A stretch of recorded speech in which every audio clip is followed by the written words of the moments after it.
Nós vamos iniciar orando essa transmissão. Senhor, nós agradecemos pelo dia que o Senhor nos deu, agradecemos pelo teu cuidado, agradecemos porque mesmo em meio à adversidade temos visto o teu cuidado, o teu amor, a tua proteção sobre as nossas vidas.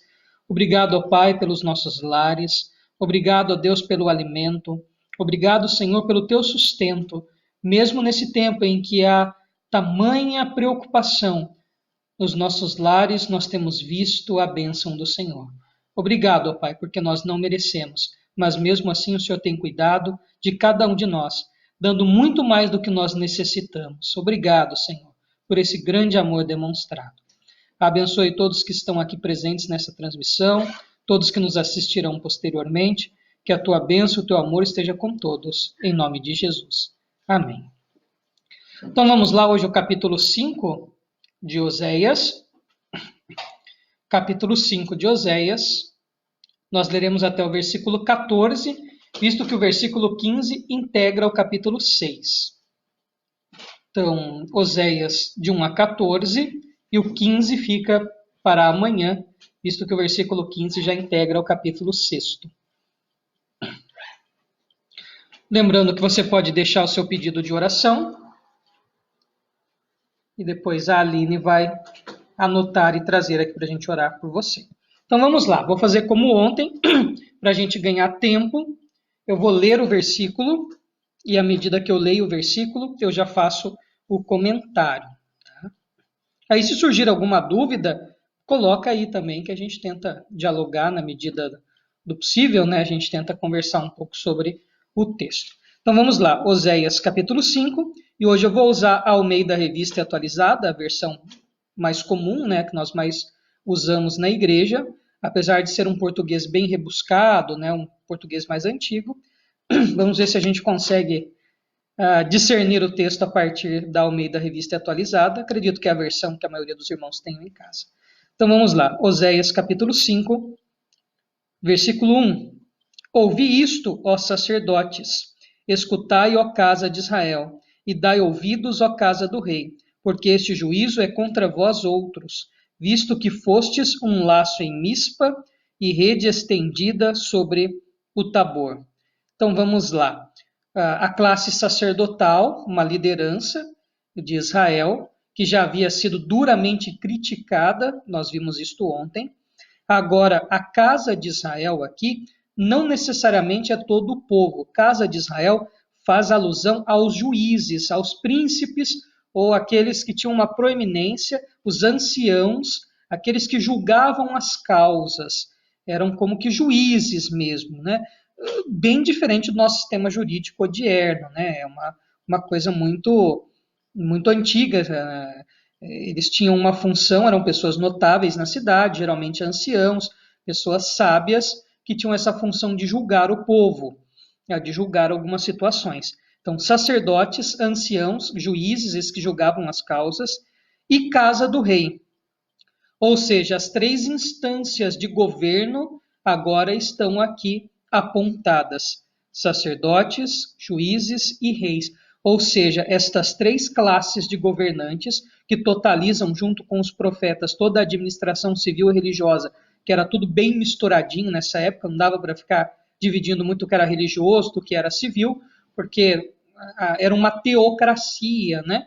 Era um governo baseado nos mandamentos da divindade nesse período. Então, as três formas de governo aqui são demonstradas: casa de Israel, casa do rei e sacerdotes. E essa classe é acusada por Deus por enganar o povo, por armar armadilhas. Fostes um laço em Mispa, o laço era uma armadilha antiga, feita para capturar aves, geralmente. Só lembrar o laço do passarinheiro, lá no Salmo, né? Que nada mais é que uma armadilha para pegar passarinho.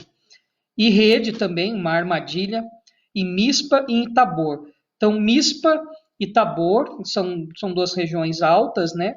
Tabor pode ser até uma pequena montanha, e eram centros de cultos pagãos, centros daquela adoração que nós já dissertamos tanto aqui, do culto aos Baals, aos deuses de fertilidade. Então é interessante que a própria liderança é acusada por Deus por induzir grande parte do povo a essa adoração aos deuses pagãos, aos deuses de fertilidade, aos Baals. Na prática de excessos, versículo 2, vos aprofundastes, mas eu castigarei a todos eles.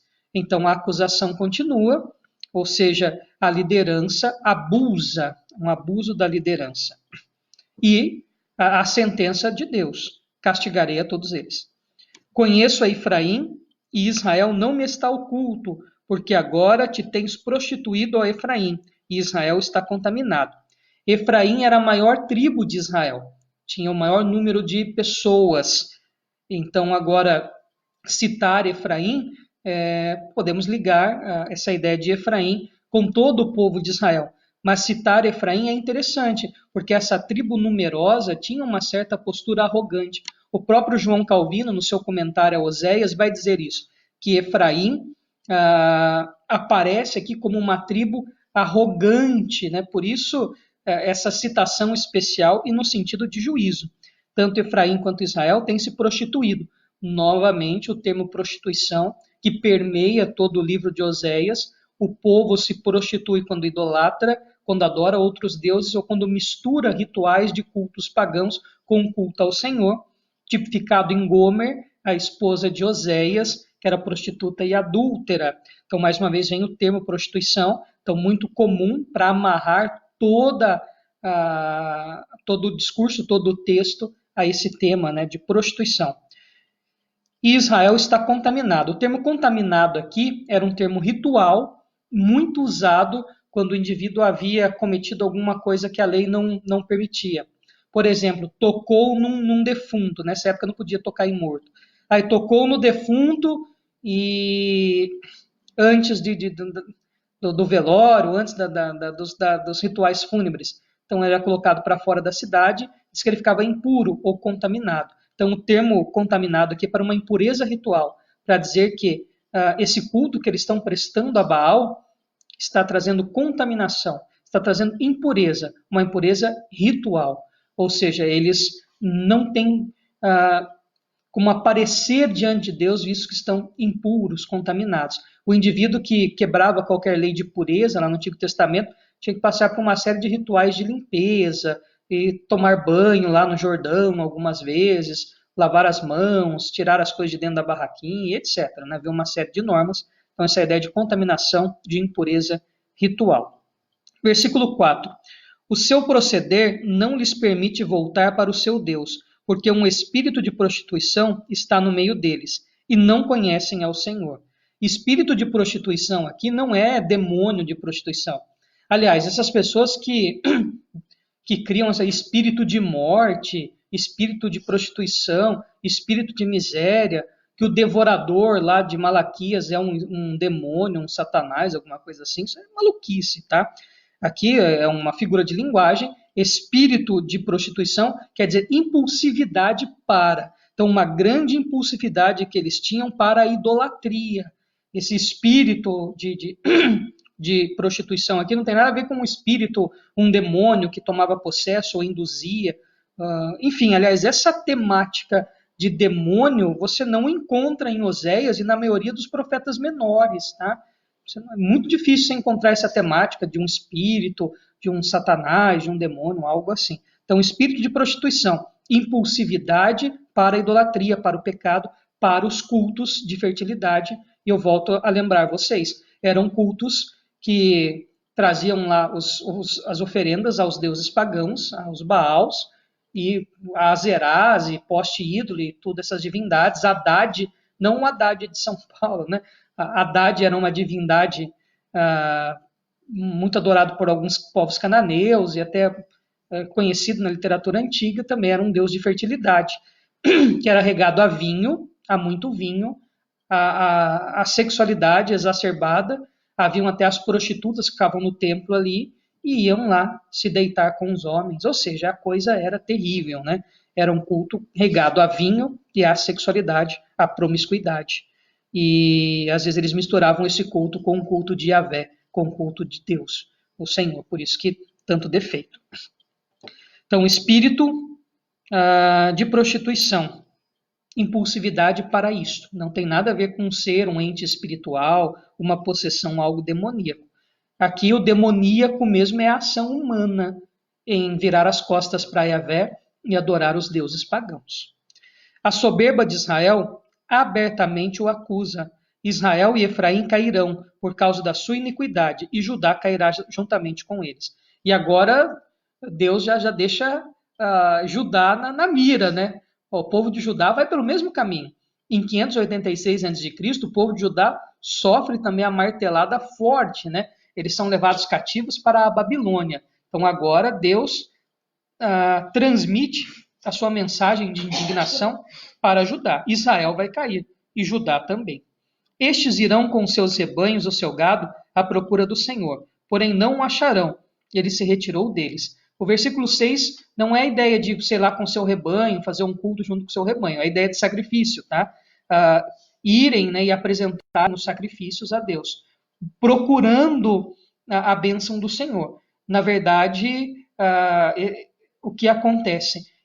Por causa desta busca que eles tinham pelos deuses pagãos de fertilidade, uma busca de uma prosperidade, busca de colheitas fartas, de fartura também na criação dos animais, etc., o que eles irão receber era miséria. E depois que recebessem essa miséria, esse castigo, Deus deixa bem claro, não adianta vir até mim com sacrifícios ou tentar me agradar, que eu me retirei de vocês.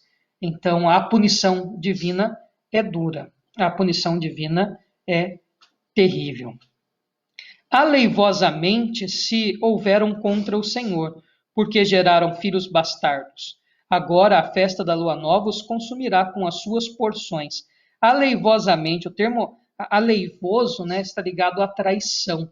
E é uma prática de um crime. É aquela pessoa que se aproxima de alguém falando que é amigo e abusa da boa vontade daquela pessoa para cometer um crime. Então, aleivosamente, né, uma traição. Um crime horrível, né? Alguém se infiltrar no meio de vocês, como se fosse amigo, ganhar a confiança, se mostrar amigo, mentir para cometer algum crime. Então, aí está aleivosamente. Então, de maneira traiçoeira, se houveram contra o Senhor. Essa ideia de geraram filhos bastardos, ou seja, se as mulheres deram à luz após essas cerimônias de fertilidade, Deus fala que esses filhos que vieram são bastardos, ou seja, um desprezo da parte do Senhor por tudo aquilo que é fruto dos cultos de fertilidade, qualquer coisa. E aí vem a festa da Lua Nova. A festa da Lua Nova era uma festa mensal comemorada pelos judeus. Então eles comemoravam, os judeus israelitas, né? Ambos comemoravam a festa da Lua Nova. Era uma festa mensal de gratidão, e nessa festa tinha a prática de fazer um jantar e tocar trombetas. E aí o versículo 8 vai nos dar uma base disso. Então era uma festa bem alegre, uma festa mensal de alegria, de adoração, enfim. E agora vem o versículo 8, que vai falar essa ideia da trombeta, né? Era muito comum tocar-se a trombeta, o shofar, que era o chifre do carneiro, que era tocado, né? Era um instrumento religioso para essa festa. Tocai a trombeta em Gibeá, e em Ramá tocai a rebate. Levantai gritos em Bet-Avém. Cuidado, Benjamim. A trombeta, que era para chamar a adoração. O shofar, que era para trazer alegria nesse ritual da festa da Lua Nova, essa festa mensal. Agora a trombeta é convertida num aviso de guerra. Gibeá e Ramá, que pertenciam a Benjamim, eram as tribos mais próximas de Jerusalém, e ficavam na fronteira entre Judá e entre Israel. Então, qualquer ataque que viesse de Judá ou por aquela região, esses eram os lugares que receberiam primeiro, né? Esses vilarejos benjamitas eram que receberiam primeiro esta invasão. E de fato, havia várias guerras, né? Apesar do reino estar dividido, eles viviam ali tendo algumas pequenas guerras. Efraim tornar-se-á assolação no dia do castigo entre as tribos de Israel. Tornei conhecido o que se cumprirá. Ou seja, a condenação. Então, essa ideia do exílio assírio, né, da invasão assíria de 722, que eu já falei e tem repetido, é a condenação que vem sobre Israel. Então, a assolação, né, são termos difíceis, termos profundos, termos assustadores, dia do castigo, assolação e etc. Versículo 10. Os príncipes de Judá são como os que mudam os marcos. Derramarei, pois, o meu furor sobre eles como a água. Essa ideia dessa contenda, né, que quando nós lemos ali 2 Reis, capítulo 15, capítulo 16, a gente vê que haviam vários conflitos entre Israel e Judá, e essas tribos que ficavam ali na divisa, ora eram anexadas a Israel, ora eram anexadas a Judá. Então essa ideia que mudam os marcos, né, mas, ou seja, prevê uma invasão, uma provável invasão de Judá a Israel, mas tipificando a invasão que viria da Síria, na verdade. Derramarei o meu furor sobre eles como água, uma alusão ao dilúvio. Deus prometeu que não traria mais dilúvio, não acabaria com a terra com um dilúvio, né? Mas essa ideia de derramar como água, ou seja, é trazer à memória, porque o dilúvio foi um juízo. O dilúvio foi um ato de juízo. Então, traz à memória o juízo que veio sobre a terra com o dilúvio. Então, essa ideia de derramarei o meu furor sobre eles como água é para remeter à ideia do dilúvio, lá, se eu não me engano, em Gênesis capítulo 6, né? 6, 7, enfim. Então, a coisa, derramarei como água, trazer à memória o juízo do dilúvio. Né? Efraim está oprimido e quebrantado pelo castigo, porque foi do seu agrado andar após a vaidade. Ou seja, Efraim aqui representando todo o povo de Israel, porque era a maior tribo de Israel, totalmente desolada por causa do castigo, o exílio assírio que viria. Portanto, para Efraim serei como a traça, e para a casa de Judá como a podridão. Então, aqui, tanto traça quanto podridão podem lembrar uma doença. Então, uma doença. Em vez de saúde, porque nos cultos de fertilidade, né, eles pediam também saúde. Então, em vez de saúde, doença. A podridão, né? Sei lá, se a gente pudesse usar um termo moderno, poderia traduzir como um câncer. Serei como um câncer. Lógico que seria anacronismo, né? Mas só para a gente tentar atualizar um pouco essa ideia do que significaria podridão e traça, então serei como um câncer para Efraim e para Judá. Ou seja, agora Judá aparece também dentro desse campo de condenação. Então a condenação se estende a Judá e viria muito idêntico, né? Assim como foi invadido pela Síria em 722, o povo de Israel, a capital Samaria cai, Jerusalém cai também em 588, 86, 87, 85, 580 alguma coisa, cai também sob o Império Babilônico. Nabucodonosor invade Jerusalém, derruba o templo e etc. Então, vem essa condenação de uma nação estranha, povo estrangeiro que vem, invade e desola a terra e leva grande parte da população para trabalhar como escravos. Então, Deus virá como um câncer sobre eles. Eles queriam saúde, mas eis que virá doença. Quando Efraim viu a sua enfermidade e Judá a sua chaga, subiu Efraim à Assíria e se dirigiu ao rei principal, que o acudisse, mas ele não pode curá-los, nem sarar a sua chaga. Agora, Deus vai atribuir aqui também algo que não tinha aparecido ainda. Uma proteção que Israel tentou fazer para ter uma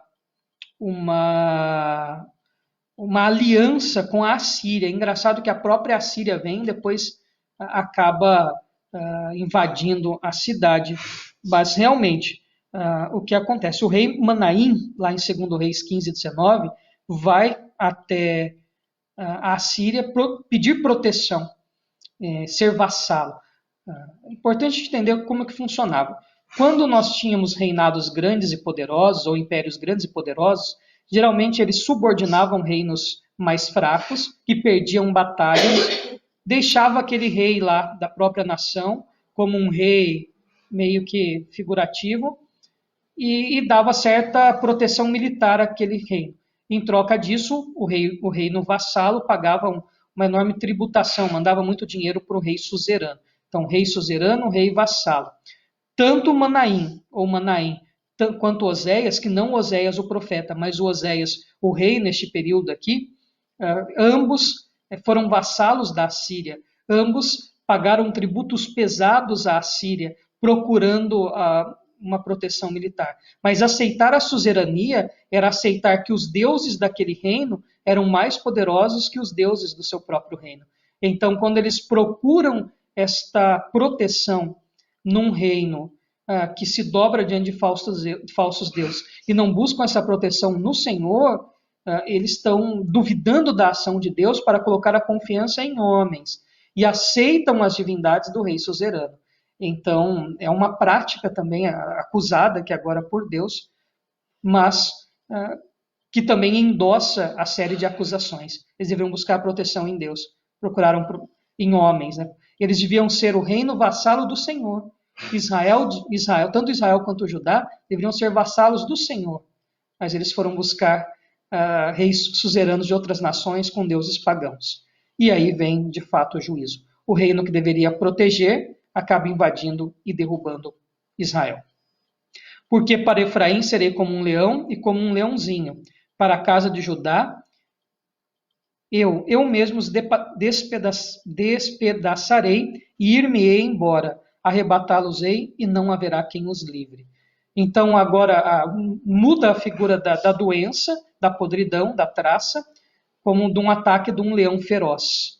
Então, tipificando exatamente a questão da tragédia que a guerra traz.